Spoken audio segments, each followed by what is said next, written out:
Ciao bimbi, are you ready for English? Oggi proviamo a fare un po' di English usando il nostro English book. So, take your English book, page 52 and 53.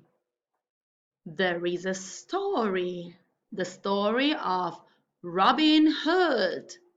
Chi è che conosce la storia di Robin Hood?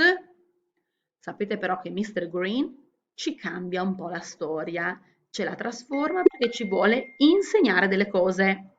Quindi, se siamo pronti, cominciamo la nuova unit con le nuove paroline. Ready? Steady? Go!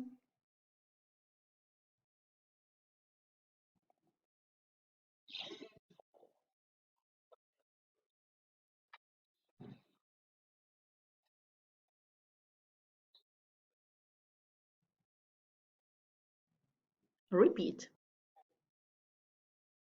Do judo. Ride a bike.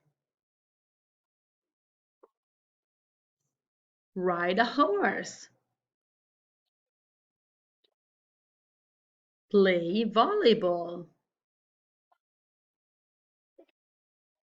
Play the guitar. Play football. Play video games. Rollerblade. Dance. Swim. Very good. Vedete bimbi? Sono tutte azioni, verbi, sport e quindi si legano tutti alla parolina can, che ci permette di fare delle domande, di dire quello che noi sappiamo o non sappiamo fare, di chiedere anche a un amico. Quindi andiamo a ascoltare insieme e a canticchiare insieme questa bella canzoncina.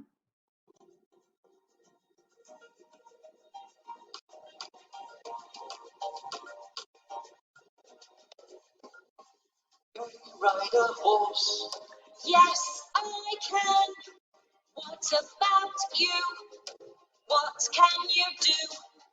Can you rollerblade? No, I can't. What about you? What can you do?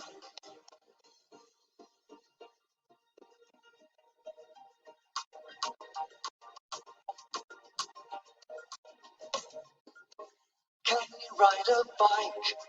Yes, I can. What about you? What can you do? Can you swim?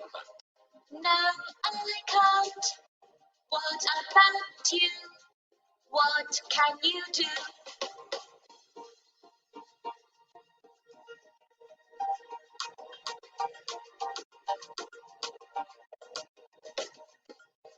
Can you play football? Yes, I can. Let's play together. Friends are forever. Can you play football? Yes, I can. Let's play together. Friends are forever.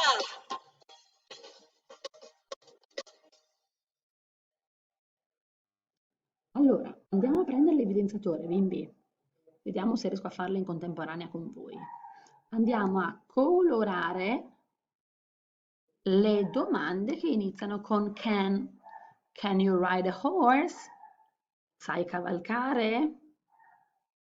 Can you rollerblade? Can you ride a bike? Can you swim? Oops. Can you play football? Quindi per chiedere a un amico cosa sa fare, uso sempre questa formula, can you, e aggiungo l'azione. Come posso rispondere a queste domandine? Posso rispondere se lo so fare, yes, I can. Se non lo so fare, no, I can't. Yes, I can. No, I can't.